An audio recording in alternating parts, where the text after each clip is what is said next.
조선야화를 찾아주셔서 감사합니다. 구독과 좋아요, 알림 설정 부탁드립니다. 오늘도 즐겁고 행복한 시간 되시기 바랍니다. 때는 중종 14년 어느 마을에 태수라는 사냥꾼 청년이 살고 있었습니다. 태수는 노련하고 솜씨 좋은 사냥꾼이어서 종종 마을 사람들의 부탁을 받고 위험한 맹수들도 사냥했습니다. 오늘도 태수는 농부들의 의뢰로 멧돼지를 사냥하기 위해 잠복 중이었습니다. 한 멧돼지 무리가 밤만 되면 산에서 마을로 내려와 감자밭을 파헤쳤거든요. 태수는 땅바닥에 납작 엎드려서 바짝 경계하며 멧돼지를 기다렸습니다. 그렇게 한 시즌이 지났습니다. 발걸음 소리가 들려오자 태수는 화살을 시위에 걸었습니다. 그렇지만 멧돼지라고 치기에는 너무 가볍고 폭이 좁았습니다. 흡사 사람의 발소리였지요. 이 늦은 밤에 사람이 밭에 올 이유가 무엇이 있을까요? 어쩌면 서리꾼일지도 몰랐습니다. 간혹 옆마을에서 밭에 농작물을 서리하기 위해 몰래 숨어 들어오는 경우도 있으니까요. 꼼짝 마시오. 거기서 조금이라도 움직이면 화살이 머리에 박힐 거요. 쏘지 마세요. 저는 이상한 사람이 아니에요. 태수가 경고하자 한 여인이 화들짝 놀라 두 팔을 높게 들어 올렸습니다. 어쩐지 발소리가 가벼운 것이 여자일 것 같았습니다. 그런데 달빛에 드러난 여인을 보자 태수는 두 눈을 의심했습니다. 도저히 이런 시골 총구석에 있을 법한 여인이 아니었기 때문입니다. 마치 달나라에서 지상으로 내려온 선녀처럼 아리따운 처자였습니다. 그럼에도 태수는 활시위를 놓지 않은 채 경계했습니다. 아무리 외면이 아름다울지라도 그 속내가 얼마나 더러울지는 신령님밖에 모를 테니까요.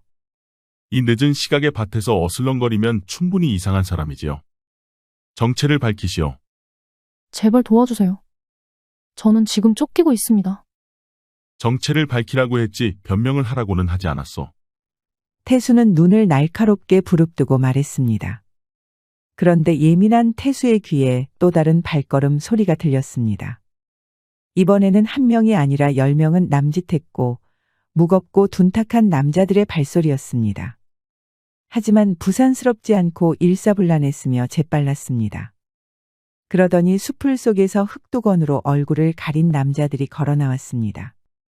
묘자리를 찾아 먼 길을 오셨구려, 연희 소자. 이제 그만 포기하시지요. 더 저항해봐야 소용없소. 흑건을 쓴 남자들이 일제히 검을 뽑아들었습니다. 그 서슬퍼런 기색의 여인은 겁을 집어먹고 뒤로 물러났습니다. 그제야 태수는 여인이 한 말이 거짓이 아니라는 것을 본능적으로 눈치챌 수 있었습니다.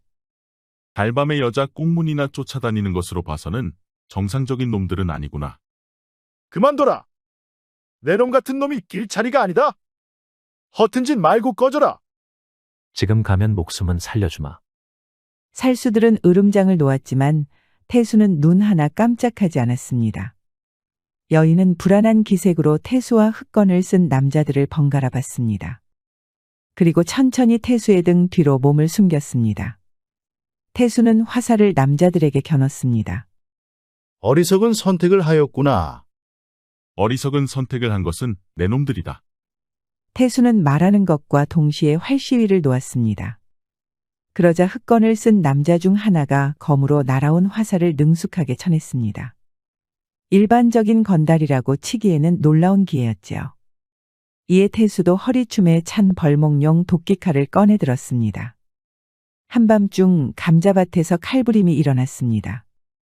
태수의 상대는 10명 남짓한 암살자. 암살자들과 태수의 검이 부딪힐 때마다 섬뜩한 금소금이 울려 퍼졌습니다. 암살자들은 곧바로 끝날 싸움이라고 생각했는데 태수는 공격을 쉽게 허용하지 않았습니다. 태수는 어둠 속에서도 능숙하게 암살자들의 검격을 피하며 위협적으로 도끼칼을 휘둘렀습니다. 암살자들은 당황했습니다. 수적으로 우세였음에도 불구하고 태수에게 생채기만 남길 뿐 결정타를 먹이지 못했기 때문입니다. 오히려 암살자 중 두어 명은 태수의 발길질과 주먹질을 얻어맞고 혼절해버리는 경우도 있었습니다. 그렇지만 다수의 상대를 그것도 누군가를 지키면서 싸우기에는 역부족이었습니다. 태수는 점점 수세에 몰렸습니다. 태수는 애가 타들어갔죠. 큰일이다. 이러다가는 꼼짝없이 비명행사하겠구나. 그런 태수의 마음을 하늘이 알아주기라도 한 걸까요? 암살자와 검을 맞대어 힘싸움을 하고 있던 차에 수풀 속에서 멧돼지 떼가 튀어나왔습니다. 암살자들은 갑작스러운 상황에 반응을 하지 못했습니다. 이에 태수는 곧바로 여인의 손을 붙잡고 주랭랑을 쳤습니다. 멧돼지들은 튀어나와서 앞길을 가로막는 암살자들 속에서 광분하여 두툼한 어금니를 휘둘렀습니다. 살수들은 튀어나온 멧돼지 떼들을 상대하느라 도망치는 여인과 태수를 뒤쫓지 못했습니다. 태수는 그 사이 여인을 데리고 산속을 쉴 새 없이 달렸습니다. 산은 곧 태수의 안방이나 다름없었습니다. 산에서라면 제 아무리 살수대일지라도 태수를 추적하기 힘들 것입니다. 태수는 살수들을 따돌린 것을 확인하고 흔적을 지우며 여인을 자기가 사는 집으로 데려갔습니다. 도대체 어떻게 된 일이요? 제가 부탁할 때는 들은 척도 안 하시더니 이제야 들어주시는군요. 쓸데없는 신경전은 할 생각이 없어. 말하기 싫으면 여기서 당장 떠나시오. 태수는 눈을 날카롭게 뜨며 쏘아붙였습니다. 여인은 한숨을 내쉬고는 자초지종을 설명했습니다. 여인의 이름은 정연이로 지아비는 살인파 조광조의 열렬한 지지자였죠. 조광조는 학문과 도덕을 중시하여 조선을 개혁하려고 했습니다. 과거 시험의 공정성을 높이고 부패를 없애기 위해 다양한 정책을 중종에게 제시했죠. 하지만 그런 올바른 행동에 반기를 드는 세력이 있기 마련이었죠. 바로 왕실을 지키고 권력을 유지하려고 했던 훈구파였습니다. 훈구파에게 살인파는 눈엣가시였죠.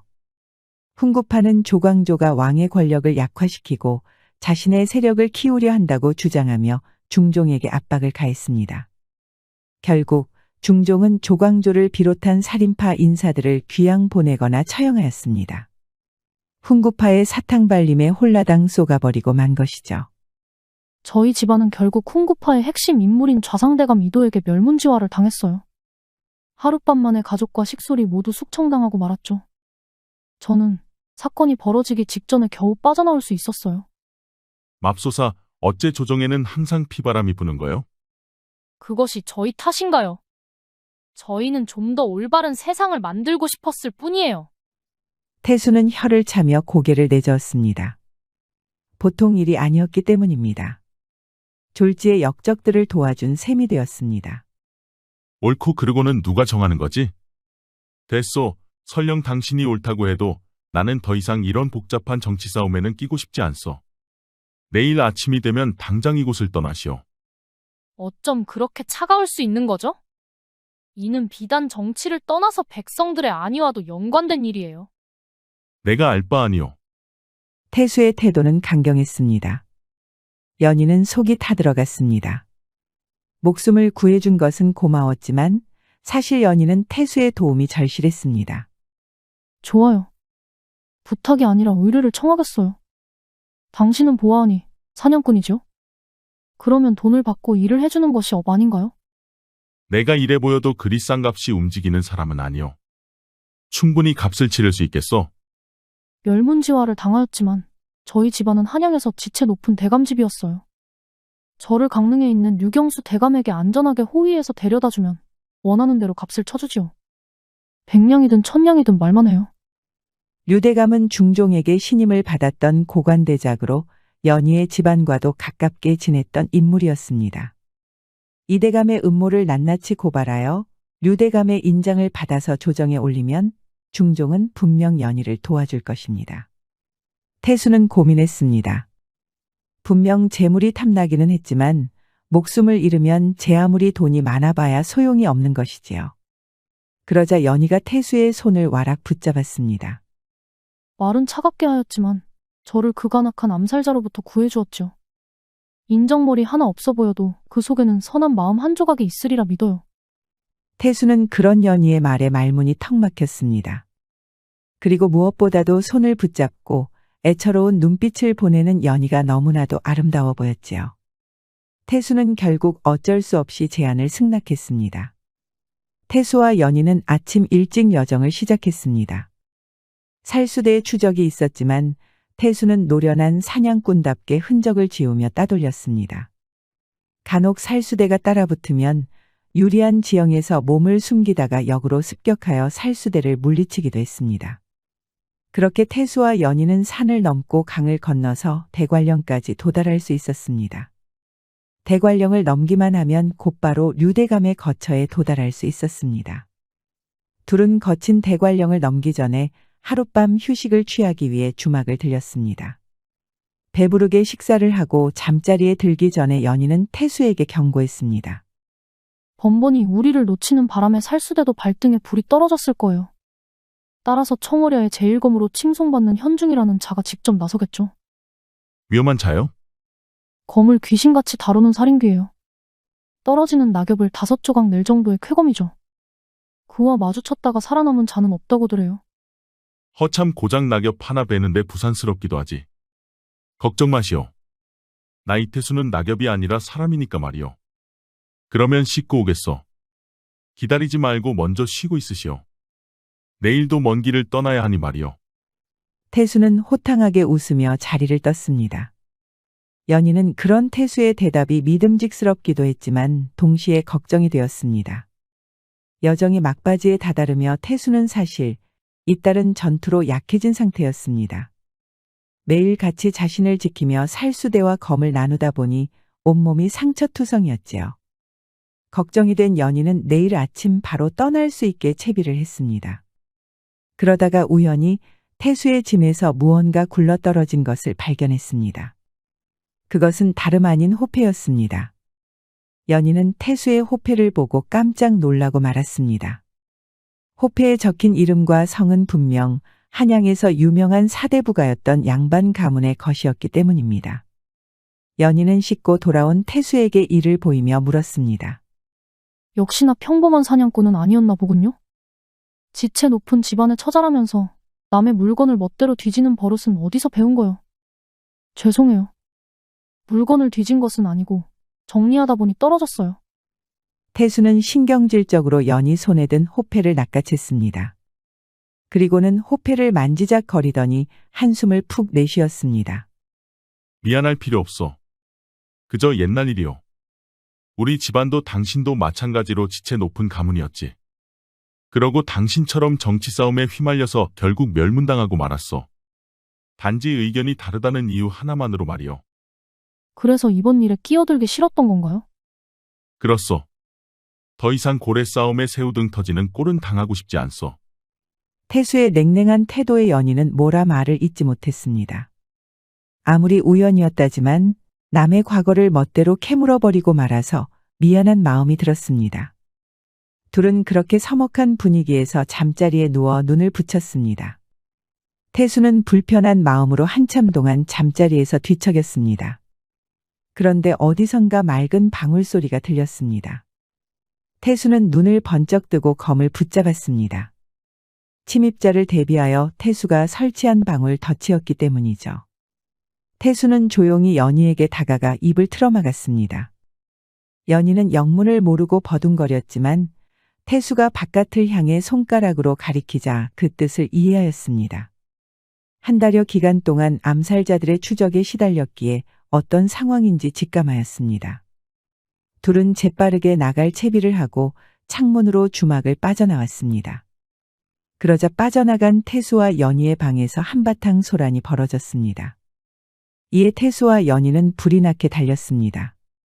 뒤늦게 청월야 살수대도 그 뒤를 쫓았습니다. 달도 뜨지 않은 늦은 밤, 태수와 연희는 살수대에게 뒤를 쫓기며 달려야 했습니다. 산으로 들어가면 따돌릴 기회가 분명 있을 거요. 괜찮겠어요? 안색이 좋지 않아요. 그런 것을 신경 쓸 겨를이 없어. 태수는 식은땀을 뻘뻘 흘리며 달렸습니다. 연희의 말대로 태수는 상태가 영 좋지 않았지요. 게다가 지금은 청월야의 대장인 현중이 그 뒤를 쫓고 있었습니다. 결국 태수와 연희는 산속에서 청월야와 맞서 싸워야 하는 지경이 되었습니다. 태수는 어둠 속에서 살수대와 싸우며 퇴로를 확보했습니다. 그렇지만 하늘도 무심하시지 에서 숲을 빠져나오자 앞에는 까마득한 절벽이 나타난 것입니다. 태수는 입술을 깨물었습니다. 청월야에 제1검 현중이라는 자가 있다고 들었다. 그렇다. 내가 바로 그 현중이다. 그리 대단하다는 녀석이 비겁하게 쪽수로 밀어붙이는구나. 명성에 걸맞게 1대1 대결로 자웅을 가려보는 것은 어떠냐. 내 놈 속셈을 모르는 것은 아니다. 하지만 그런 건방진 말에 내가 모른 척하고 넘어갈 수도 없는 법이지. 현중이라고 칭한 자는 껄껄 웃으며 살수대 무리 속에서 걸어 나왔습니다. 모두 똑같은 차림새였지만 현중이라고 칭한 자는 특히나 체구가 좋으며 몸에서 풍기는 살기가 흉흉한 자였습니다. 이를 보자 태수는 자기도 모르게 주눅들 수밖에 없었습니다. 딱 봐도 보통 상대가 아니었기 때문이죠. 하지만 죽기 아니면 살기였습니다. 태수는 검을 들이우며 현중에게 달려들었습니다. 하지만 현중은 연희가 경고한 대로 보통 살 수가 아니었습니다. 그의 검은 몰아치는 태풍과도 같았습니다. 휘두를 때마다 번쩍번쩍하는 빛만 간신히 보였습니다. 태수는 숨 쉬는 것도 잊은 채 힘겹게 공격을 막아내며 그 틈을 노렸습니다. 그리고 현중이 크게 검을 내려치는 순간 신락 같은 틈이 보였습니다. 태수는 곧바로 뻗은 검을 회수하며 깊게 찔러 넣었습니다.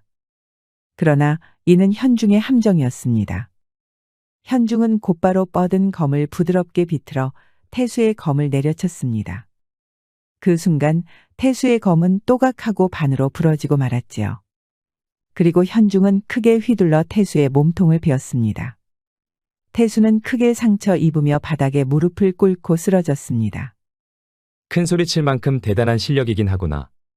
이 정도까지 합을 나눈 것은 내 녀석이 처음이다.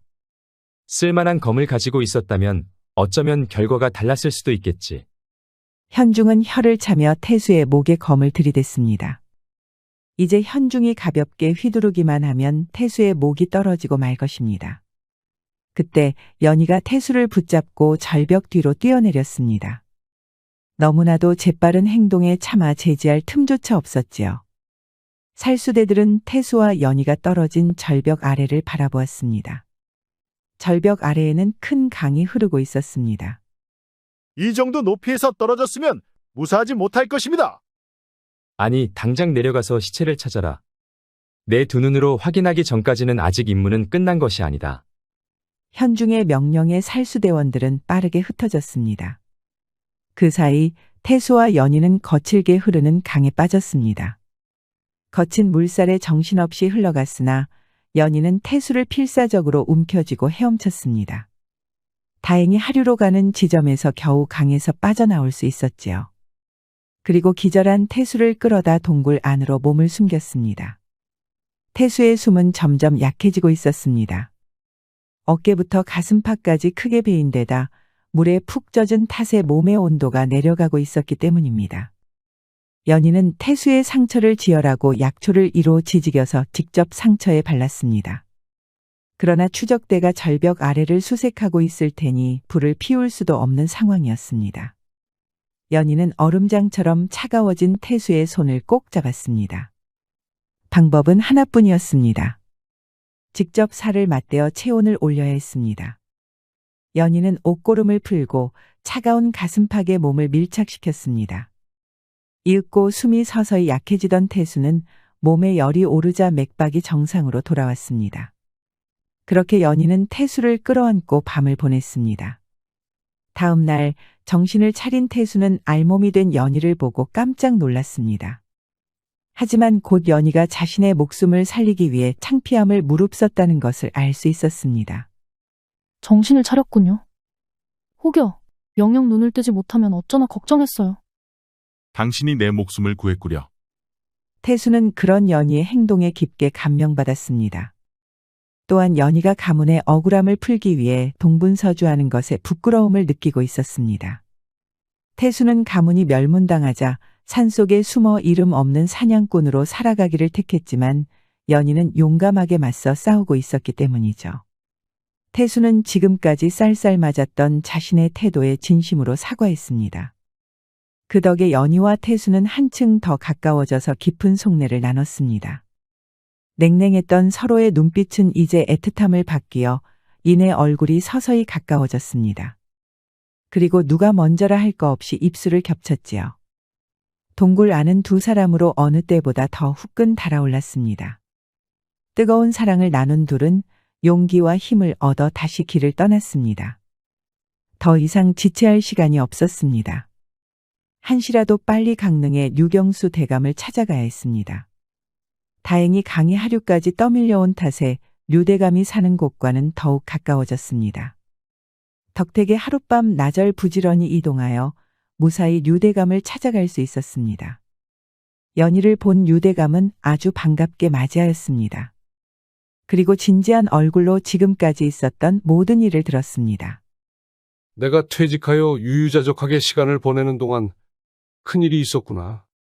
알겠다. 내 당장 서신을 작성하여 전하에게 보내겠다.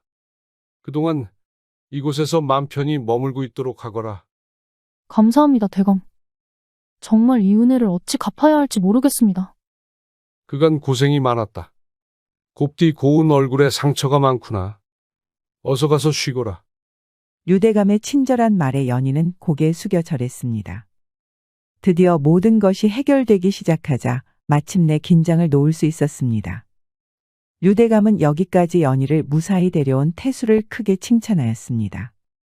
그리고 연희와의 계약대로 큰 상을 내렸습니다.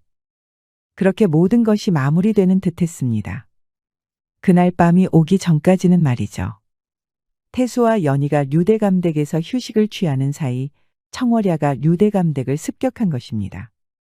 완전히 긴장을 풀고 있었던 태수와 연희는 꼼짝없이 청월야의 습격을 당할 수밖에 없었습니다. 한밤중에 들이닥친 검은 복면을 쓴 살수대는 류대감의 식솔들을 무참히 살해했습니다. 이에 맞선 류대감도 결국 청월야의 검을 맞아 바닥에 쓰러졌지요. 결국 연희도 납치되어 끌려갔습니다. 태수만이 힘겹게 습격한 암살자들과 싸우며 겨우 목숨을 건졌습니다. 다만 태수는 빠져나가기 전에 숨이 끊어지는 류대감에게 마지막 유언을 들을 수 있었습니다. 이 서신을 반드시 전하에게 전달해 주게. 그리고 이 복음도 자네가 가져가게. 류대감은 그렇게 말하고 숨을 거뒀지요. 태수는 류대감이 준 복엄과 서신을 들고 연희를 납치하여 달아난 살수대를 역으로 쫓았습니다. 태수의 추적은 역으로 한양까지 다다르게 되었습니다. 이도 대감은 연희를 붙잡아 류대감이 중종에게 보낸 비밀 서신이 어디에 있는지 캐물었습니다. 하지만 연희는 두 입술을 앙다물고 절대 대답하지 않았습니다. 연희는 태수가 난리통에 살아남아서 그 서신을 무사히 보낼 것이라 믿고 있었기 때문입니다. 그렇게 일주일 밤낮을 고통받고 있던 차 이대감의 대문 앞에 소란이 발생했습니다. 연희는 그 소란의 원인이 누구인지 굳이 확인하지 않아도 알 수 있었습니다. 이봐라. 역적이도 대감은 나와라. 바로 태수였던 것입니다. 태수는 류대감에게 받은 복엄을 차고 대문 앞에서 외쳤습니다. 이대감의 경비병들이 뛰어나와 태수를 제압하려 했지만 태수의 검격에 모두 나가 떨어지고 말았죠. 태수는 이대감의 사랑채까지 파죽지세로 뚫고 들어왔습니다. 그러자 현중이 어둠 속에서 모습을 드러냈습니다. 그 또한 태수가 나타날 것이라 기대한 사람 중 한 명이었습니다. 현중은 야수처럼 이빨을 드러내며 검을 뽑았습니다. 한 번 죽은 것으로는 모자란 모양이구나. 오냐, 이번에는 내 놈이 죽을 차례다. 태수는 곧장 달려들어 현중에게 공격을 퍼부었습니다. 기이한 일이었습니다. 현중은 확연히 달라진 태수의 기세에 당황하며 방어하기 급급했습니다. 태수의 공격은 마치 폭풍처럼 맹렬했습니다. 현중은 숨을 쉴 틈도 없이 연이어 밀려드는 칼날을 막아내야 했습니다. 이게 무슨 일이냐? 현중은 태수의 변화에 놀라움을 감추지 못했습니다. 이전의 태수는 분명 강했지만 지금의 태수는 전혀 다른 사람이었습니다. 그의 눈에는 결연한 의지와 불굴의 투지가 불타오르고 있었습니다. 이번엔 끝을 보자, 현중. 현중은 몸을 낮춰 태수의 공격을 피하며 반격을 시도했지만 태수는 이미 현중의 움직임을 읽고 있었습니다. 태수는 현중의 검을 피하며 한 손으로 그의 팔을 잡아채고 다른 손으로 강하게 밀어냈습니다. 현중은 균형을 잃고 뒤로 넘어지며 땅에 나뒹굴었습니다.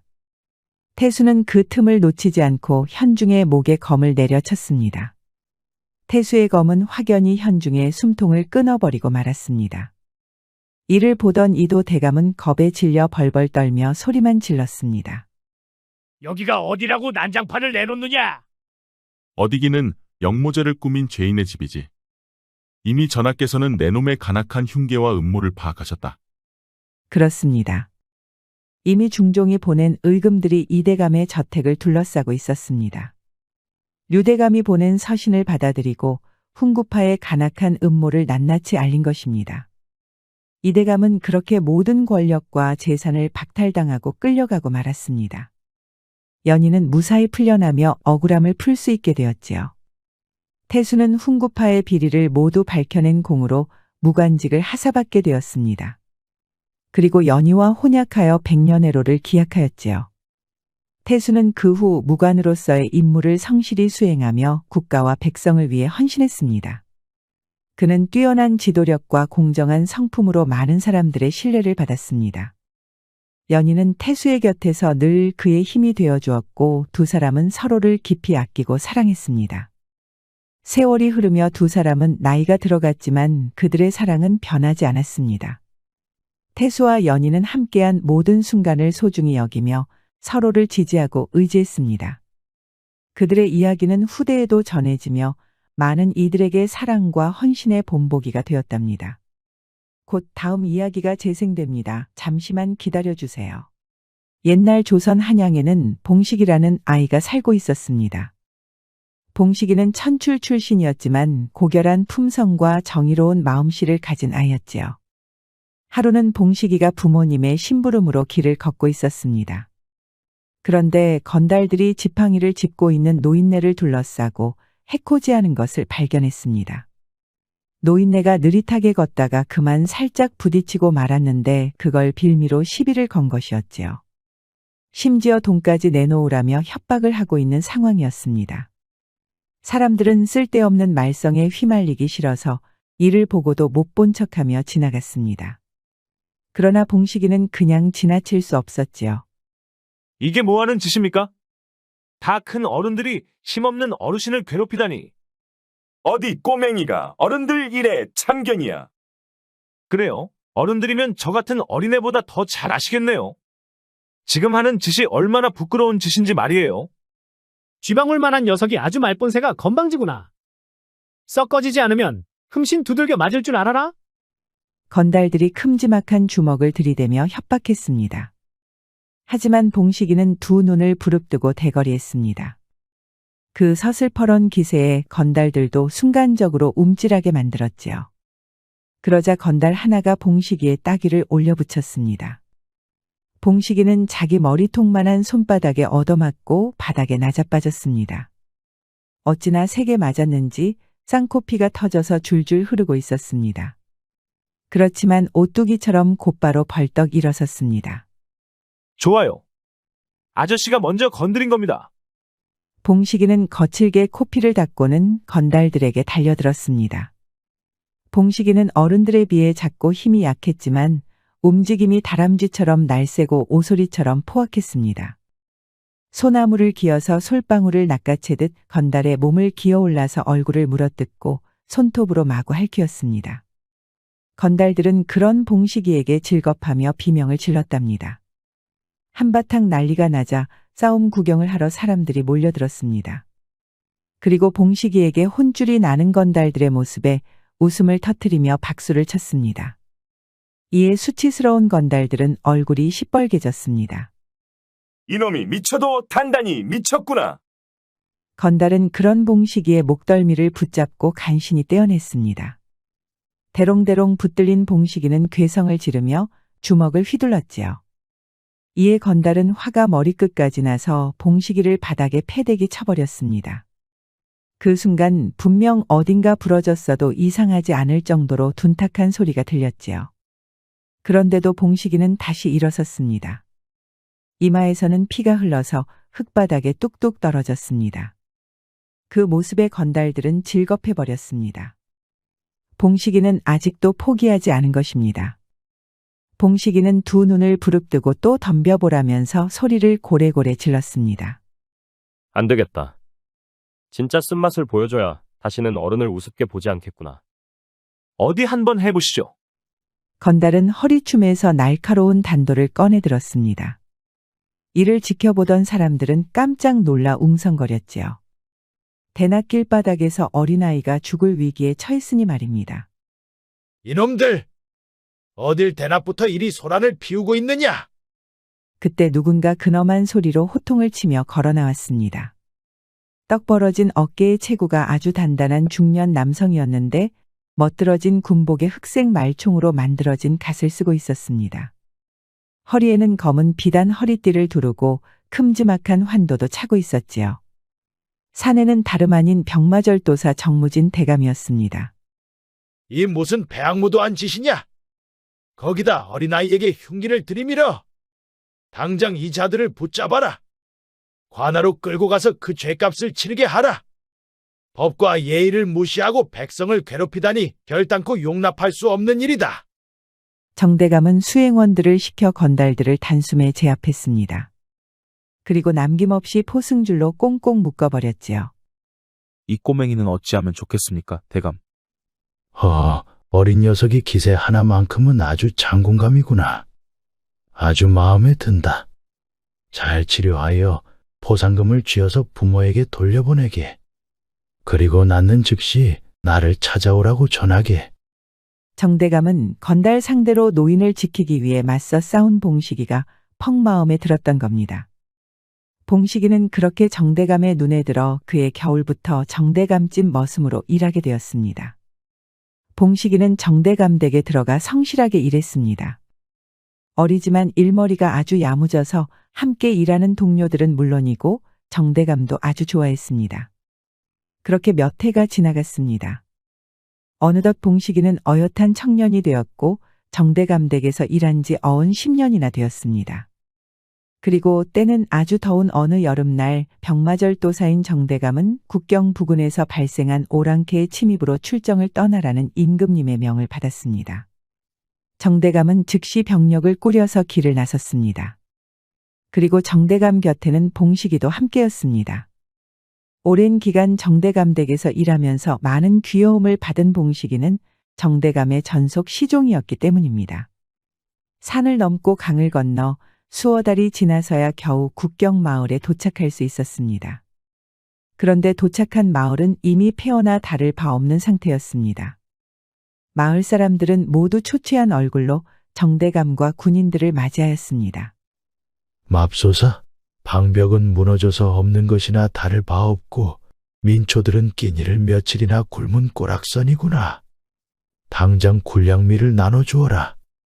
정대감이 명령하자 병사들은 마을 사람들에게 식량을 나눠주었습니다. 젖먹이 아이를 데리고 있는 한 여인은 눈물을 흘리며 감사하게 쌀을 받았습니다. 뿐만이 아니었습니다. 부모를 잃어서 고아가 된 아이들이 쭈뼛거리며 주변을 서성였습니다. 그만큼 국경 마을의 상태는 최악이었습니다. 정대감은 서둘러 식량 배급을 마무리하고 곧바로 오랑캐를 토벌할 채비를 갖췄습니다. 그런데 마을의 촌장이 직접 나와 정대감을 말리는 겁니다. 대감 어르신, 오랑캐들은 흉포하고 극악무도합니다. 말에 올라탄 이들은 흡사 돌개바람과 같고 약삭 빠르기로는 여우에 버금갑니다. 그뿐입니까? 키는 장대같이 크고 힘은 소를 능히 들 수 있을 정도라 장정 셋이 덤벼들어야 겨우 상대할 수 있습니다. 이리 지친 군사들로는 그들을 상대하기 어려울 것이니 부디 한 번 더 고려해 보시옵소서. 그렇기 때문에 지금 당장 가야 한다는 거요. 우리들이 도착했다는 소식을 그들이 안다면 분명 대비해 놓을 것이 분명하기 때문이지. 아이고, 아니되옵니다. 이미 몇 번이 앞서 왔던 병사들도 오랑캐놈들에게 호되게 당하여 산산이 흩어졌습니다. 부디 결정을 미루시고 서신을 작성하여 추가 병력을 요청하시옵소서. 이미 마음은 정했어. 채비가 되는 대로 출발할 터이니 그리 아시오. 허나 촌장의 간곡한 부탁에도 정대감은 완고했습니다. 봉식이도 정대감을 말리고 싶었습니다. 병력은 오랜 출정으로 매우 지쳐 있었고 마을의 처참한 풍경을 보고 난 직후여서 사기가 꺾인 상태였기 때문입니다. 그럼에도 불구하고 봉식이는 정대감의 판단에 의문을 표하지 않기로 했습니다. 어딜 버릇없게 머슴이 주인나리의 결정에 이렇고 저렇고 의견을 내놓겠습니까? 안 될 일이었지요. 봉식이는 자기 주제를 잘 아는 시종이었습니다. 정대감은 정비를 끝내는 대로 병력을 이끌고 마을 밖을 나섰습니다. 봉식이에게는 위험하니 마을에서 기다리라고 했지만 봉식이는 불길한 마음을 떨칠 수 없어서 한사코 따라 나서겠다고 고집을 피웠습니다. 이에 정대감도 봉식이를 데리고 토벌을 나섰죠. 군대가 오랑캐의 주둔 지역에 들어갈 때쯤 굵직한 여름 장맛비가 쏟아지기 시작했습니다. 피곤함에 찌든 병사들은 급작스럽게 내리는 비에 더더욱 지쳤죠. 정대감은 어쩔 수 없이 천막을 치고 야영을 하기로 결정했습니다. 빗줄기는 더욱 굵어져서 폭우가 되어 내렸습니다. 깊은 밤이 되었습니다. 모두가 깊게 잠든 시각 불침번 병사들만 야영지를 돌아다니고 있었습니다. 그런데 봉식이는 두 눈을 번쩍 떴습니다. 천막 바깥이 소란스러웠기 때문입니다. 봉식이는 불길함을 예감하고 곧바로 천막 밖으로 뛰쳐나왔습니다. 적습이다. 오랑캐의 습격이다. 맞서 싸워라. 비가 내리는 밤중에 오랑캐가 기습을 한 것입니다. 병사들은 비를 맞으면서 오랑캐들과 뒤엉켜 싸웠습니다. 봉식이는 아비규환 속에서 정대감부터 찾았습니다. 정신없이 전장이 된 야영지를 헤매다 보니 오랑캐들에게 검을 휘두르는 정대감을 발견할 수 있었습니다. 도대체 어떻게 오랑캐가 정대감의 군대를 발견하고 습격한 것일까요? 사실 오랑캐 놈들은 정대감이 도착한 것을 이미 알고 있었습니다. 이들은 항상 마을 주변에 척후병을 심어놓고 대기하고 있었거든요. 그리고 출정을 떠난 정대감의 군대를 계속 쫓다가 야영하여 깊이 잠에 든 틈을 타서 야습을 실행한 것입니다. 봉식이도 땅에 떨어진 검을 주워들고 정대감과 함께 오랑캐들과 싸웠습니다. 하지만 이미 지칠 대로 지친 병사들은 한밤중에 이뤄진 기습을 막아낼 힘이 없었습니다. 병사들은 대다수 죽거나 크게 부상을 입었고 나머지는 무기를 내던지고 주랭랑을 쳤습니다. 봉식아, 너라도 도망치거라. 너는 여기서 죽을 필요 없다. 무슨 말씀이십니까? 대감 나으리. 저 봉식이가 어찌 나으리를 두고 가겠습니까? 봉식이는 아비규환 속에서도 바닥에 나뒹굴어 진흙범벅이 된 군기를 들며 검을 휘둘렀습니다. 하지만 이대로면 꼼짝없이 죽을 판이었습니다. 병사들은 대부분 다 도망가 버렸고 정대감과 봉식이만 오랑캐들 무리 속에 남겨졌습니다. 나으리, 퇴각하셔야 합니다. 여기 있다가는 꼼짝없이 목숨을 잃을 것입니다. 그래, 일단 살아남아야 복수를 할 수 있겠구나. 정대감은 남아있는 병사들을 독려하며 퇴각했습니다. 남아있는 병사들은 정말이지 한 줌에 불과했기에 어찌저찌 오랑캐 무리를 떼어내고 전선에서 벗어날 수 있었습니다.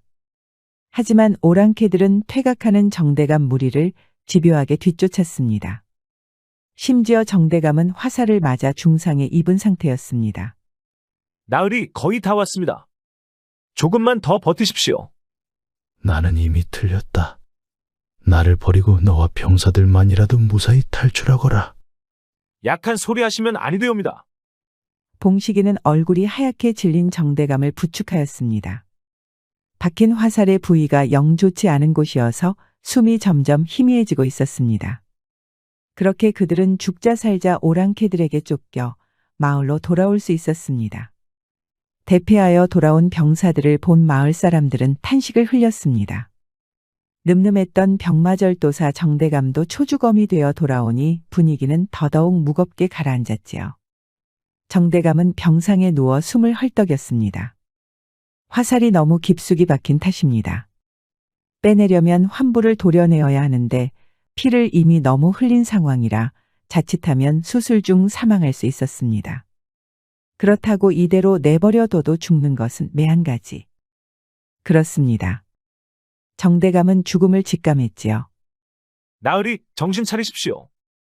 이렇게 가시면 아니 됩니다. 여기 군기 보이십니까? 아직 저희는 패배하지 않았습니다. 어서 완쾌하셔서 오랑캐 놈들에게 복수해야 하지 않겠습니까? 그래, 봉식아.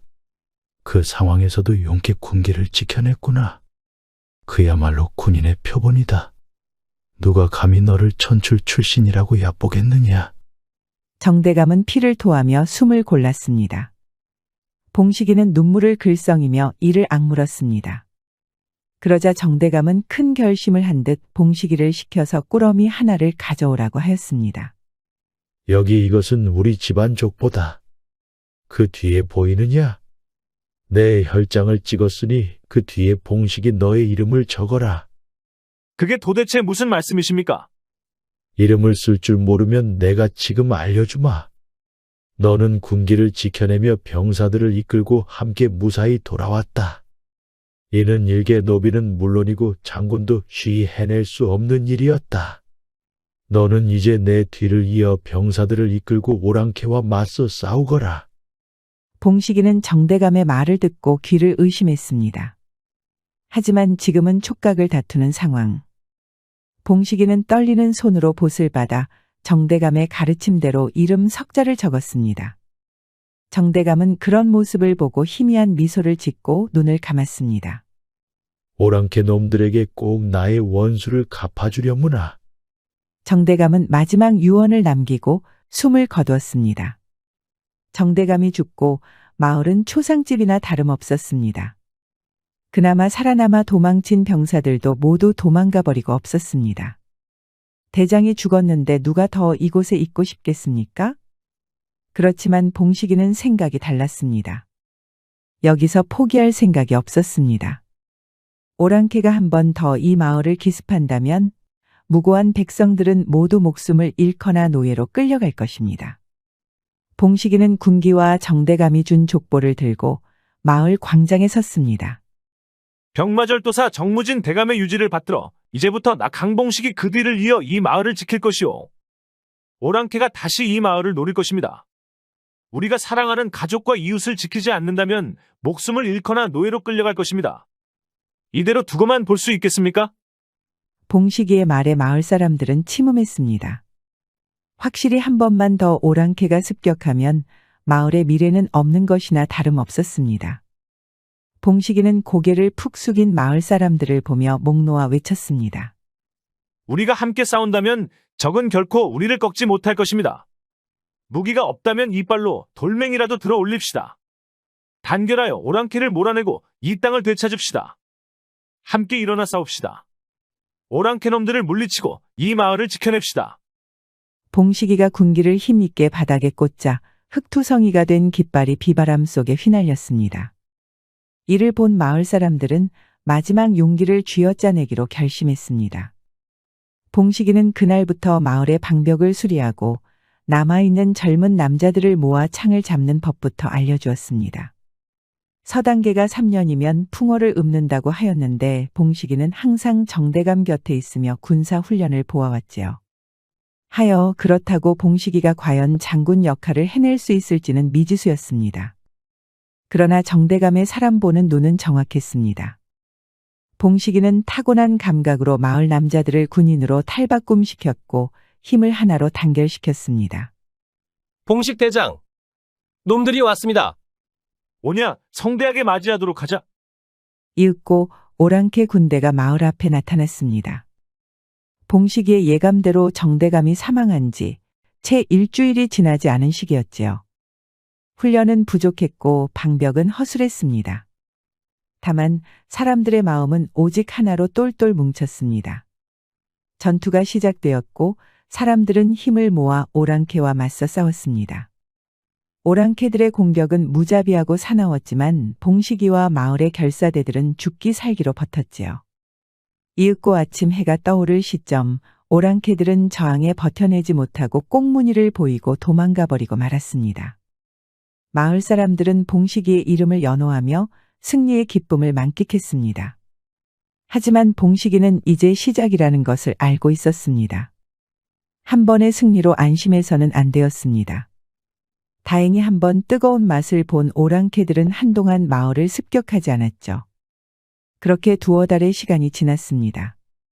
그 사이 한때 밭이나 일구던 무지렁이 농사꾼들은 늠름한 병사로 탈바꿈해 있었습니다.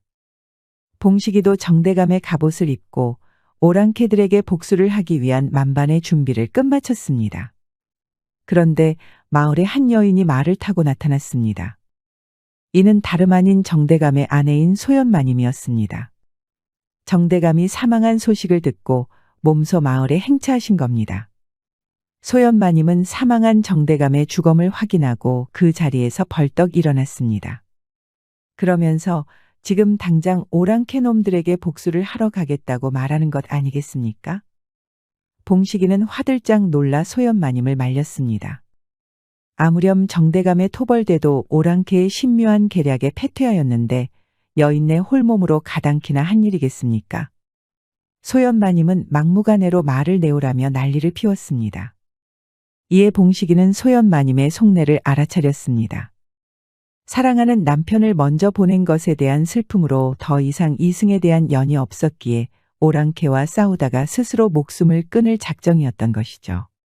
마님, 진정하셔야 합니다. 대감 나으리는 저에게 복수를 부탁하였습니다. 제가 기필코 대감님의 복수를 해내고 말겠습니다. 봉식아, 내가 대감의 총애를 받는 모습인 것은 안다. 하지만 그렇다고 내게 명령할 권리는 없다. 그렇습니다. 하지만 저는 이제 대감님의 족보에 오른 의형제이옵니다. 마님에게 명령할 권리는 없겠지만 마님을 지키고 돌봐야 할 의무는 있습니다. 봉식이는 그러면서 족보를 펴들어 소연마님에게 보였습니다. 족보에는 분명 정대감의 피로 찍은 인장과 봉식이의 이름이 적혀 있었습니다. 소연마님은 이를 보고 끝내 눈물을 터뜨리며 봉식이의 품에 안겼습니다. 봉식이는 서럽게 우는 소연마님을 끌어안으며 부드럽게 달래었습니다. 오늘 밤 대감님의 복수를 하기 위해 출정합니다. 병력이 많지 않기에 별동대로만 꾸려서 출발할 것입니다. 그러면 마지막 부탁을 하나 드려주려무나. 나도 그 별동대에 끼게 해다오. 결코 발목 잡는 일은 없을 것이다.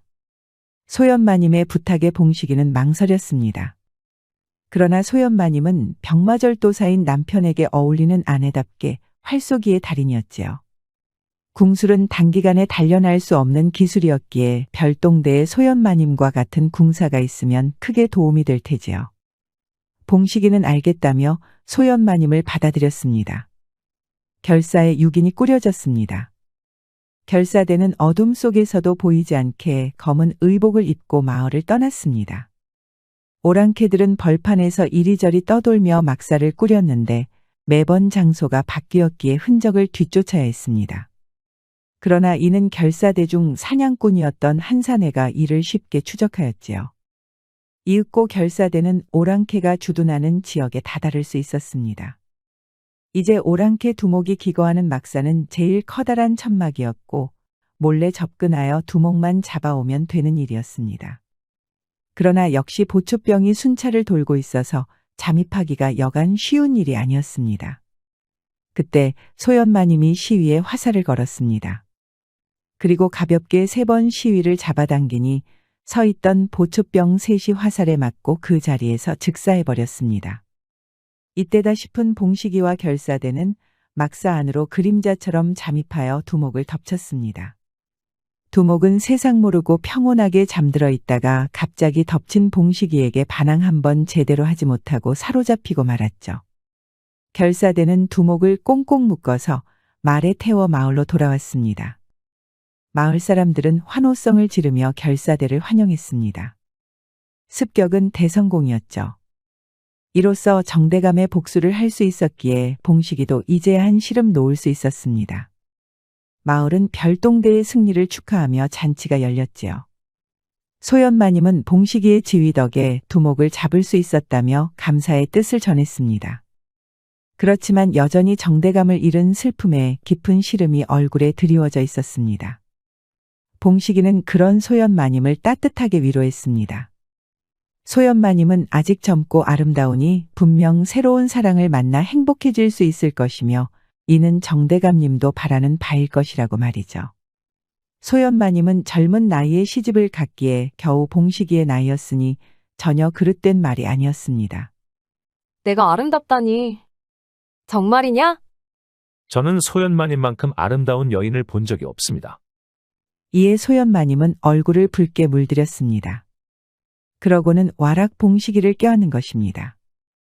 봉식이는 그런 소연마님을 밀어낼 수 없었습니다.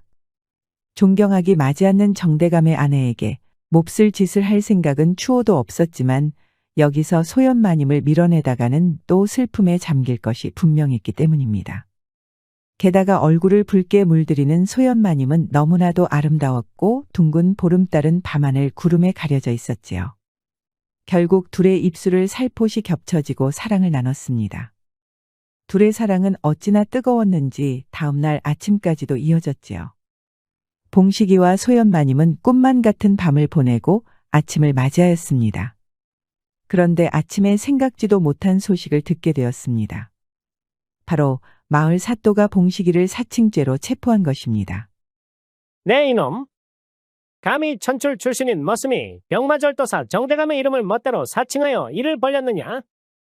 그것이 무슨 말씀이십니까? 여기 족보에 분명 제 이름이 적혀 있사옵니다. 시끄럽다. 이 무엄한 놈을 잡아다 당장 광에 가두거라. 사실 마을 사또는 봉식이의 인기가 하늘 높은 줄 모르고 높아지는 것을 시기하여 봉식이를 옥에 가두고 공을 가로채려는 속셈이었습니다. 소연마님도 이에 반발하였지만 사또는 요지부동이었습니다. 결국 봉식이는 억울하게 옥살이를 하게 되었습니다. 하루아침에 영웅에서 죄인 신세로 전락해버리고 말았습니다. 봉식이는 사로잡은 오랑캐 두목과 같은 철창에 갇혀야 했습니다. 그러자 오랑캐 두목은 그런 봉식이를 비웃으며 무시무시한 이야기를 하였습니다. 어리석도다. 이제 곧 나의 형제가 복수를 하기 위해 올 터인데 유일한 목숨줄인 장군을 옥에 가뒀구나. 아주 보기 좋다. 이놈! 허튼 소리 말거라. 이에 봉식이는 눈에 쌍심지를 켜고 화를 냈습니다. 오랑캐 두목은 그런 봉식이를 보며 더 크게 웃을 뿐이었지요. 봉식이는 이 사실을 전하기 위해 옥에서 고래고래 소리를 질렀지만 사또의 명으로 아무도 봉식이의 요청을 들어주지 못했습니다. 그렇게 시간이 흘렀습니다. 그리고 두목의 말대로 오랑캐들이 마을 앞에 나타났습니다. 거대한 쇠망치를 든 오랑캐 형제 두목은 큰 목소리로 소리쳤습니다. 지금 당장 동생을 풀어주면 자비로이 목숨만 가져갈 것이고 그렇지 않으면 지옥의 고통을 안겨줄 것이라며 말입니다. 봉식이를 사로잡고 공을 빼앗을 생각에 희낙낙하던 사또는 갑자기 다시 쳐들어온 오랑캐 군세를 보고는 오줌을 지리고 말았습니다. 상상도 못했던 일이 터지니 어떻게 해야 할지 발만 동동 굴렀지요. 그러더니 혼비백산하여 짐을 꾸리고 도망을 쳐버리고 말았습니다. 사또가 없어지자 마을 사람들은 황급히 봉식이를 풀어주었습니다. 상황은 심각했고 혼란에 빠진 사람들은 어찌할 바를 몰랐습니다. 봉식이는 그런 사람들에게 호통을 쳤습니다. 정신들 차리시오. 호랑의 굴에 잡혀가도 정신을 차리면 사는 법. 한번 패퇴시켰던 오랑캐 무리들이오. 우리들이 힘을 합하면 두려울 것이 없소. 지금 당장 전투를 준비하시오. 봉식이의 외침에 사람들은 정신을 다잡았습니다. 그리고 곧바로 방벽에 올라 오랑캐들을 향해 활시위를 걸었습니다. 전투는 그렇게 시작되었습니다. 그러나 오랑캐 형제 두목이 끌고 온 군대는 너무나도 많았습니다. 사람들은 마을을 지키기 위해 필사적으로 맞서 싸웠으나 결국 방벽 한쪽이 무너지며 오랑캐가 밀물 밀려오듯 마을 안으로 들어왔습니다. 아비규환의 백병전이 시작되었습니다. 봉식이는 정대감이 하사한 환도를 들고 오랑캐들을 베어넘겼습니다. 오랑캐들은 짐승처럼 사나웠지만 봉식이의 분노는 천둥벼락과 같았지요. 그럼에도 봉식이의 군대는 서서히 오랑캐들에게 밀려 궁지에 몰리고 있었습니다. 봉식이는 소연마님과 등을 맞대며 최후를 예감했습니다. 잠깐만요. 지금 이 소리 들리나요? 무슨 소리 말하는 거요? 그때였습니다. 어디선가 함성이 들려왔습니다. 저 멀리 병사 무리가 창을 겨눈 채 마을로 뛰어오고 있었습니다. 바로 정대감을 따라 출정을 왔다가 기습을 당했을 때 도망쳤던 병사들이었습니다. 이들은 패전으로 모두 뿔뿔이 흩어졌지만 마음속 깊이 크나큰 죄책감을 느끼고 있었습니다. 그러다가 봉식이가 군기를 사수하고 오랑캐들과 최후의 마지막까지 항전하고 있다는 소식을 듣게 되었죠. 이들은 씻을 수 없는 수치스러움을 느꼈습니다. 그리하여 다시 심기일전하여 돌아온 것입니다. 도망쳤던 병사들이 모이며 마을 사람들은 다시금 용기를 얻었습니다. 갑작스레 나타난 병력의 오랑캐들은 당혹스러움을 느꼈지요. 다시금 전세가 조금씩 기울기 시작했습니다. 봉식이는 이때 오랑캐 형제 두목에게 대결을 신청했습니다. 오랑캐 두목은 그런 봉식이를 보며 가소롭다는 듯이 웃었지요. 봉식이보다 머리 하나가 더 큰 오랑캐 두목은 자신이 질 것이라 추호도 생각하지 않으며 대결을 받아들였습니다. 오랑캐 두목은 소 머리도 단칼에 떨어뜨릴 만큼 크고 무거운 검을 2자루나 사용했습니다. 봉식이는 환도 한 자루를 들어 올리며 침착하게 숨을 골랐습니다. 연격을 허용하다가는 환도가 저 오랑캐의 검에 부러질 수 있어서 단칼에 끝내야 했습니다. 이를 눈치챈 오랑캐 두목은 미친 듯이 검을 휘두르며 봉식이에게 달려들었습니다.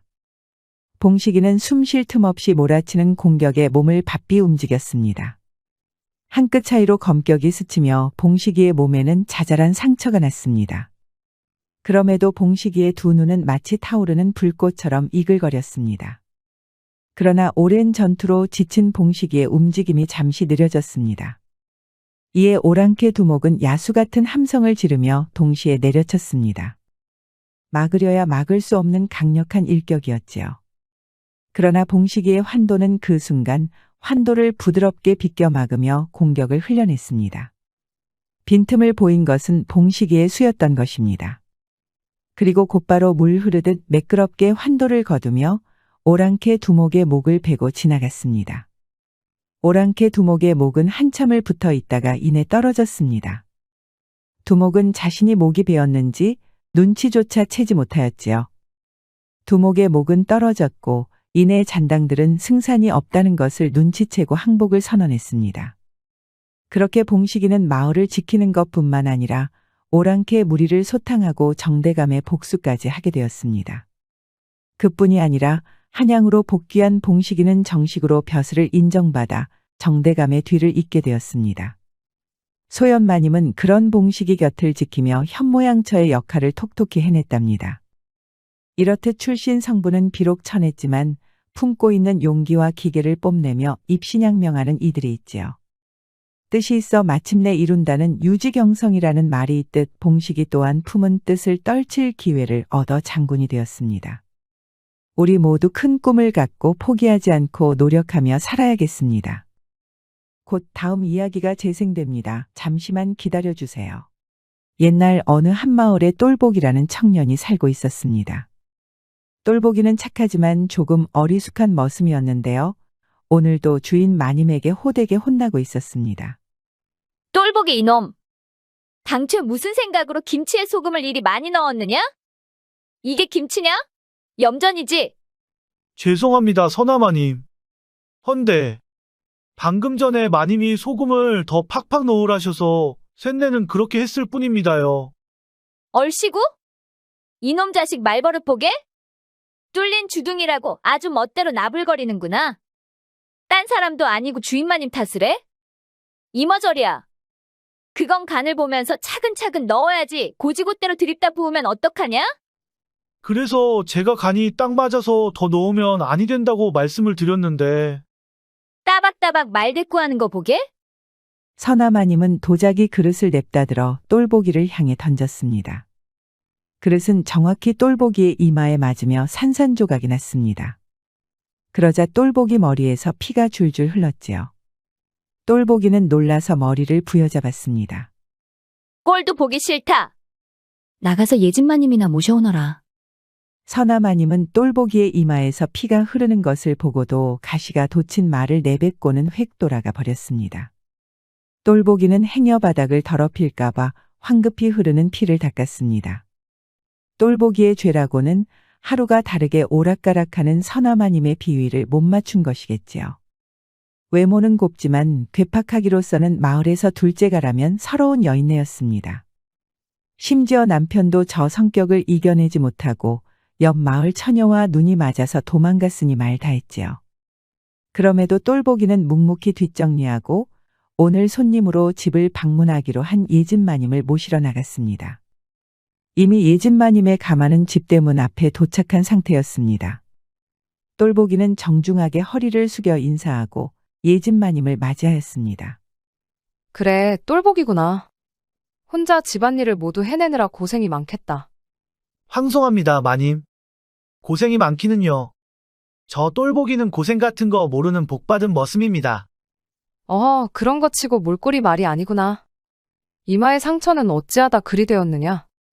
주인마님이 또 성질을 못 이겨서 난리를 쳤나 보구나. 에이, 그런 거 아닙니다요. 아니긴 뭐가 아니야. 지금 서나마님 집에서 일하는 사람이 너밖에 없지? 그렇습니다요. 다 도망가 버렸습니다. 요즘 것들은 근성이 없어서 문제입니다. 똘보기는 바보같이 해 웃으며 답했습니다. 그러자 예진마님은 답답하다는 듯이 한숨을 푹 내쉬었습니다. 서나마님은 바느질 솜씨 하나만큼은 타의 추종을 불허했지만 성질은 정말 못 봐줄 만큼 괴팍했습니다. 그렇지만 똘보기만큼은 끝까지 남아서 서나마님을 모셨습니다. 하지만 그 이유를 누구에게도 말하지 못했습니다. 왜냐하면 똘보기는 서나마님을 마음속 깊이 사모했기 때문이었습니다. 근성이 없기는 내가 주인마님 성질을 다 받아주는 것이지. 너만한 머슴이 어디 있겠느냐. 자, 여기 이건 수고비니까 아무 말하지 말고 바꿔라. 가서 보약이라도 한 첩 지어 먹거라. 예진마님은 불쑥 엽전 한 줌을 똘보기 손에 쥐어주었습니다. 똘보기는 감사한 마음이었지만 마음이 불편했습니다. 한사코 거절에도 예진마님은 들은 체하지 않고 어서 안내하라며 똘보기 등을 떠밀었습니다. 왜 지금 왔어? 저 멍청한 놈이 실수라도 한 건 아니지? 그런 거 없었어. 듬직한 머슴 잘 두고 있어서 내가 부러운걸. 듬직하다고? 어이구야, 옆집 키우는 복실이가 듬직하다면 듬직하지. 똘보기 저놈은 사고나 안 치면 다행이야. 너무 그러지 마. 그것보다 새로 했다는 자수 보여준다고 하지 않았니? 서나마님은 비단 쓰개치마에 넣은 연꽃 자수를 예진마님에게 보여주었습니다.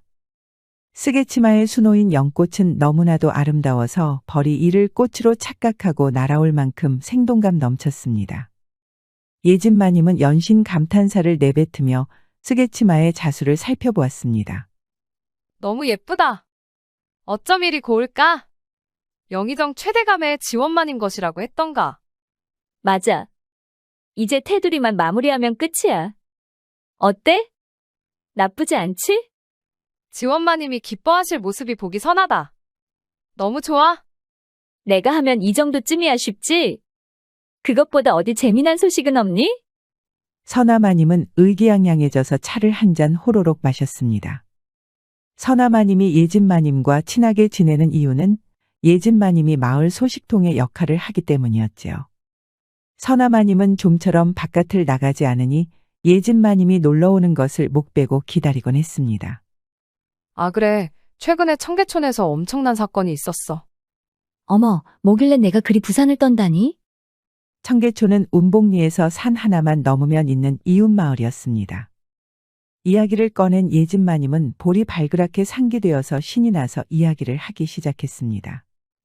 청계촌 박대감댁 알지? 박대감댁 마누라가 글쎄 남편이랑 합방도 하지 않았는데 배가 부른 거야. 어머, 그게 웬일이니? 근데 유정마님이 좀 해픈 구석이 있긴 했지. 그래서 어찌 되었는데? 이를 보고 박대감은 아주 노발대발했지. 상간남을 찾으면 아주 요절을 내버리겠다면서 말이야. 그래서 온 동네를 이를 찾듯 뒤졌는데 당최 범인을 찾을 수 없더래. 그렇게 일주일 내내 포졸들까지 풀어서 범인을 수색했는데 글쎄 누구였는지 아니? 누군데? 누구였길래 그리 뜸을 들여? 얘는 나 숨 넘어가서 초상 치르는 거 볼 일이니? 어서 말해봐. 아니 글쎄, 자기네 집머슴 철봉이었다지 뭐니. 등잔 밑이 어두웠던 게지. 서나마님은 머슴 예진마님의 말에 숨을 집어삼키며 입을 가렸습니다. 아무렴 서나마님 입장에서는 상상도 못할 일이었기 때문이죠. 어머, 어쩜 그런 일이 있을 수 있니? 대감집 마님이 뭐가 아쉽다고 짐승만도 못한 머슴이란 그렇고 그런 짓을 했대니. 어휴, 말도 마렴. 사실 알고 보니 이미 몰래 첫째를 출산했었대. 임신이 들킨 건 둘째였다지 뭐니? 박대감이 일 때문에 자주 집안을 비우니까 그 사이에 머슴이랑 눈이 맞아버린 거지. 예진마님의 말에 서나마님은 큰 충격을 받아서 하마터면 들고 있던 귀한 백자 찻잔을 떨어뜨릴 뻔했습니다. 머슴의 아이를 둘이나 뵀다니. 상상만 해도 소름이 돋았지요.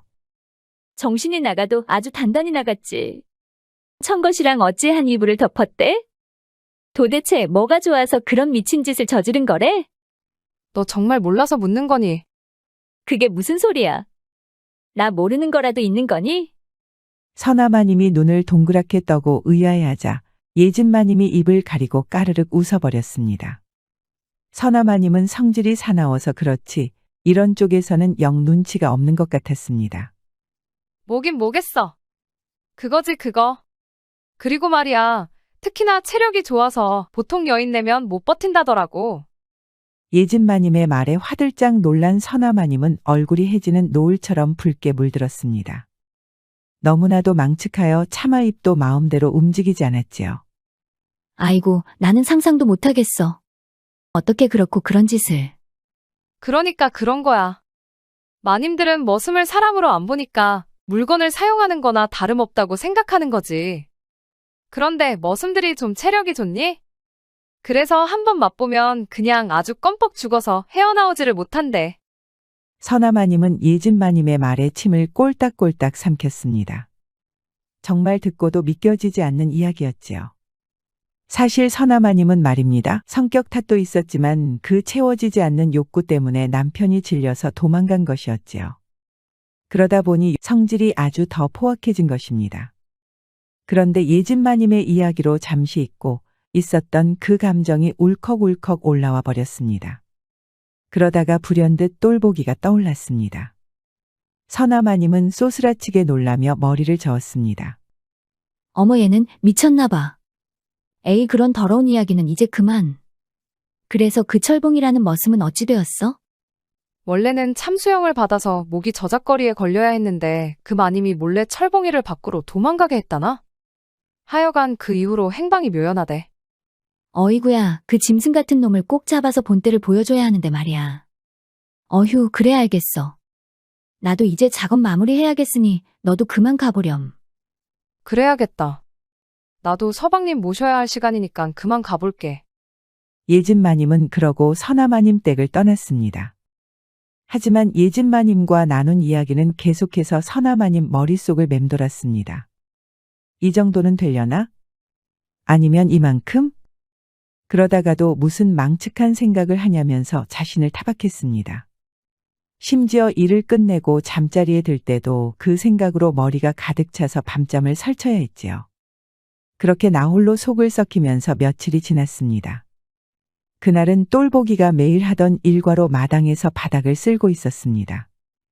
서나마님은 그런 똘보기를 먼 발치에서 지켜보고 있었는데 시선이 자기도 모르게 똘보기에 갔습니다. 그런데 똘보기가 바닥을 쓸면서 몸을 움직이는데 그 순간 매일 밤 잠을 설치게 하던 생각이 떠오른 겁니다. 도저히 안 되겠다. 직접 봐야 내가 쓰잘데기 없는 생각을 하지 않겠어. 서나마님은 물을 한 바가지 가득 담아서 조심스레 똘보기 뒤로 다가갔습니다. 그리고 냅다 물을 똘보기에게 끼얹어 버렸습니다. 열심히 일하던 똘보기는 갑자기 찬물 세례를 받아서 기겁하였지요. 아이고 마님. 쇳내가 또 뭔 잘못을 했습니까요? 이 얼치기 같은 놈아? 옆에 지나가고 있는데 내 놈이 갑자기 움직이는 바람에 물을 쏟았지 않았느냐? 됐다. 그것보다 이참에 내가 입고 있는 옷도 빨아야겠으니 어서 내놓거라. 서나마님은 어설픈 변명을 하면서 똘보기에게 옷을 벗으라고 명했습니다. 그 말을 들은 똘보기는 놀란 얼굴로 손을 내저었습니다. 아닙니다, 마님. 잘 되었네요. 안 그래도 더러웠던 참이거든요. 제 옷은 직접 빨겠습니다요. 이놈 자식이 주인 마님이 말하는데 퍼뜩 안 벗고 뭐 하느냐? 어서 벗지 못해. 또 호되게 맞아야 정신 차리겠느냐? 서나마님이 손을 치켜들자 똘보기는 어깨를 움츠렸습니다. 이것도 벗지 않겠다고 했다가는 저번처럼 큰일이 날 것 같았지요. 똘보기는 어쩔 수 없이 아래 윗옷을 벗었습니다. 어서 아랫도리도 벗지 못하겠느냐? 에 속옷까지 말입니까? 그건 좀. 안 되겠다. 내가 뭉둥이를 들고 와야 내가 말을 듣겠지? 아이고 아닙니다. 지금 벗습니다요. 서나마님의 성화에 모시긴 똘보기가 아랫도리도 훌떡 내렸습니다. 아이고야. 서나마님은 하마터면 소리를 지를 뻔했습니다. 어찌나 큰지 똘보기의 소뚜껑만한 손으로도 다 가려지지 않을 정도였습니다. 서나마님의 시선은 똘보기의 것에 고정되어 버렸습니다. 아주 그냥 뚫어져라 쳐다보았지요. 서나마님은 그런 똘보기의 등짝을 때렸습니다. 이놈아! 멍청하게 서 있지 말고 얼른 들어가서 좀 가리거라. 아이고 마님, 알겠습니다, 알겠어요. 그만 때리십시오. 똘보기는 그렇게 말하고 후다닥 자리에서 벗어났습니다. 아무리 주인 마님이라지만 좋아하는 사람 앞에서 민망하기도 하고 수치스러웠기도 했기 때문이죠. 문제는 서나마님이었습니다. 그 물건을 보고 나니 더욱 마음이 심란했습니다. 그런데도 도저히 그 생각을 떨쳐낼 수가 없었습니다. 자꾸만 눈앞에 아른거리는 것이 심장이 콩닥콩닥 뛰어서 입 밖으로 튀어나올 것만 같았습니다. 이러다가는 내가 제명에 못 산다. 죽이 되든 밥이 되든 오늘 끝장을 볼란다. 서나마님은 결국 한밤중에 이불을 박차고 일어났습니다. 그리고 조심스럽게 똘보기의 방으로 갔지요. 자던 똘보기는 자연스레 눈을 뜨고 말았습니다. 이게 누굽니까? 아니 서나마님. 마님이 오밤중에 여긴 무슨 일입니까요? 어허, 이 얼치기야. 입 다물고 가만히 있거라. 서나마님은 그러고 냅다 일을 치러버렸습니다. 그렇게 내리 밤새도록 달린 서나마님은 다음날 정오가 되어서야 실신하여 깊게 잠들었습니다. 똘보기는 이게 꿈인지 생시인지 구별이 되지 않았습니다.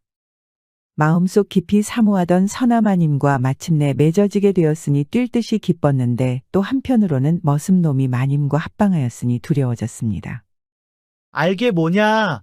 내 팔자에 서나마님에게 손 닿을 일이 얻어맞는 것 외에는 또 있었느냐? 장난감으로 가지고 놀아도 좋으니 이것만으로도 나는 만족이다. 똘보기는 단순하게 생각하기로 결심했습니다. 아무렴 이래도 좋고 저래도 좋은 것 아니겠습니까? 그 이후로도 서나마님은 똘보기가 자고 있을 때 불쑥 찾아와서 극락을 맛보았습니다. 똘보기도 이제 잘 때는 서나마님이 오시겠거니 해서 항상 밤만 되면 몸을 씻고 정갈하게 누워서 기다렸지요. 서나마님도 똘보기에게 대하는 행동이 달라지기 시작했습니다. 예전에는 쓰잘데기 없는 일로도 버럭 화를 내고 손찌검을 하기 일쑤였는데 이제는 항상 온화하게 웃으면서 똘보기를 대하였습니다. 괴팍했던 성격이 한층 온순해지었지요. 그렇게 아무 문제 없이 하루하루가 흐르고 있었습니다. 그러던 어느 날 예진마님이 서나마님의 집을 들렸습니다.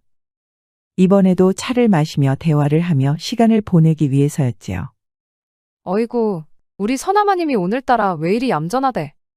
얼굴도 반들반들한 것이 처녀 때처럼 화사하고. 무슨 좋은 일이라도 있었나 봐. 사실은 말이야. 자기야, 여기 귀 좀 줘봐. 서나마님은 행여 목소리가 밖으로 새어나갈까봐 예진마님의 귀에 대고 속닥였습니다. 그리고 그간 있었던 일을 모두 알려주었지요. 이에 예진마님은 놀라서 입을 가렸습니다. 어머, 어쩜. 얘는 그런 발칙한 짓거리를 해버린 거니? 쉿. 너무 큰 목소리로 하지 마. 하여간 그랬다니까? 크기가 이만하고 어찌나 단단한지 불에 달군 쇠몽둥이 같았어. 어휴, 그게 들락날락 하는데 아주 그냥 사지에 힘이 쭉 빠지는 것이 눈앞이 번쩍번쩍 한다니까. 서나마님은 신이 나서 떠들었습니다. 예진마님도 이야기를 듣고 있자니 기분이 이상야릇해진 것이 괜시리 심장이 떨렸습니다. 예진마님은 바깥사람과 금슬이 좋았으나 요 근래 힘이 빠져서 영 시원찮았기 때문이죠. 그러던 차에 이런 이야기를 서나마님에게서 들으니 손이 달달달 떨렸습니다. 정말이란 말이야? 그러면 얘 나도 똘보기 한번 빌려주렴. 아이, 무슨 소리를 하는 거니? 아무리 그래도 그렇지. 그러면 나는 어쩌고? 실은 오늘은 이 이야기를 해주려고 했는데 말이야. 저번에 말했던 철봉이라는 머슴 기억나니? 알지. 그 녀석이 왜? 철봉이 놈이 지금 이 마을에 들어왔다나 봐. 안 그래도 요즘 어디 들어가서 일할 집이 없나 돌아다니고 있는데 내가 관심 있으면 철봉이를 데려가는 건 어떻니? 그 말이 참말이야? 서나마님은 그 말에 화색을 띠었습니다. 아무렴 머슴이라는 것은 사람이라기보다는 물건이나 다를 바 없었고 사적인 감정을 품지는 않았지요. 그러니 철봉이라는 머슴도 궁금한데 이참에 똘보기를 예진마님의 품앗으로 보내고 철봉이를 데려다 쓰면 될 일이었습니다. 그래, 그거 좋은 생각이다. 그러면 내가 철봉이를 데려오는 대로 내가 똘보기를 내 집에 보내도록 할게. 정말이지? 그래, 알겠어. 그러면 내가 나가서 철봉이를 찾는 대로 내 집에 보낼게. 두 마님은 까르륵 거리면서 웃었습니다. 이를 모르는 똘보기는 서나마님과 가질 즐거운 시간을 떠올리며 콧노래나 부르고 있었습니다. 이윽고 시간이 흘러 철봉이가 서나마님의 집에 나타났습니다. 그리고 똘보기는 품앗이라는 명목으로 예진마님 댁으로 가게 되었지요. 이에 똘보기는 큰 충격을 받았습니다. 아무렴 정을 섞었으니 주인마님과 머슴 사이라고 할지언정 일이 물건처럼 자기를 다른 집에 보내리라 생각은 못했기 때문이죠. 심지어 새로운 머슴을 데려오기까지 했으니 똘보기는 서나마님에 대한 지고지순한 마음이 산산조각난 기분이었습니다. 그러거나 말거나 서나마님은 철봉이를 집으로 들여놓고서는 설레이는 마음을 감출 수 없었습니다. 덩치도 똘보기보다 머리 하나는 더 컸고 아주 그냥 산적같이 생긴 것이 힘께나 쓰게 생겼으니 말입니다. 서나마님은 밤이 되기를 학수고대하며 기다렸습니다. 그리고 어두워지자마자 일어나서 장지문을 스르륵 열었지요. 그런데 이게 뭡니까? 문을 열고 나오자마자 눈앞에 철봉이가 서서 기다리고 있지 뭡니까? 사실 철봉이도 서나마님의 일하러 온 순간부터 일이 될 것이라 짐작하고 있었던 것이죠. 서나마님은 깜짝 놀랐지만 아주 잘 되었다 싶었습니다. 서나마님은 냅다 철봉이를 이끌고 방으로 들어갔습니다. 그리고 기대하는 마음으로 포장을 열었는데 서나마님은 고개를 갸웃거렸습니다. 아니, 이게 뭐냐? 으휴, 이거 가지고는 택도 없다. 서나마님은 막상 열어보니 별 볼 일 없는 것에 기대감이 팍 식어버리고 말았습니다. 아이고야, 마님, 겉만 보고 판단하시면 오산입니다. 저 철봉이의 진짜 실력을 한번 보셔야지요. 오냐, 그래. 그러면 어디 그 대단한 실력 한번 봐보자꾸나. 그러고 냅다 일을 시작했는데 이거 참 실망스럽기 그지없었습니다. 이미 철봉이는 두 손을 싹싹 빌면서 제발 목숨만 살려달라고 애원하는 겁니다. 김이 완전히 새버린 서나마님은 그런 철봉이의 엉덩이를 걷어차서 쫓아내버렸습니다. 반면 똘보기는 예진마님의 집으로 가서 아주 초토화를 만들어버렸습니다. 시련의 슬픔과 주인마님에게 버려졌다는 아픔을 모두 예진마님에게 쏟아 넣은 것이죠. 예진마님은 아주 그냥 며칠 동안은 다리가 후들거려서 제대로 걷지도 못하였습니다. 그러니 말입니다. 재미는 재미인데 이게 보통 힘으로는 감당하기 힘들어서 얼른 똘보기를 서나마님에게 돌려보냈습니다. 똘보기는 돌아오고 보니 그 산적 같은 머슴은 온데간데 없어지고 오히려 서나마님이 반갑게 맞이하는 겁니다. 아이고, 우리 똘보기 왔구나. 그래, 예진마님 댁에서 고생 많았지? 어서 들어오너라. 내가 너 주려고 이번에 큼지막한 토종닭으로 백숙을 만들어뒀다.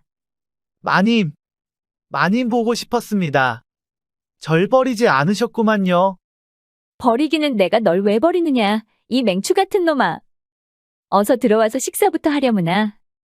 서나마님은 다시는 똘보기를 남에게 빼앗기기 싫었습니다. 똘보기도 서나마님 곁을 떠나고 싶지 않았지요. 둘은 그렇게 반갑게 맞이하며 다시 즐거운 나날을 보낼 수 있게 되었답니다. 구관명관이라는 말이 있지요. 항상 새로운 것이 탐나지만 막상 가져보면 원래 사용하던 것만 못한 일이 왕왕 있지요. 서나마님도 똘보기의 소중함을 충분히 알았을 테니 다시는 또 어리석은 짓을 하지 않을 겁니다. 우리 이야기가 여러분들에게 조금이나마 재미를 선사할 수 있기를 바랍니다. 다른 재미있는 영상도 많으니 즐겁게 봐주세요. 그럼 여러분 모두 행복하고 즐거운 시간 되세요.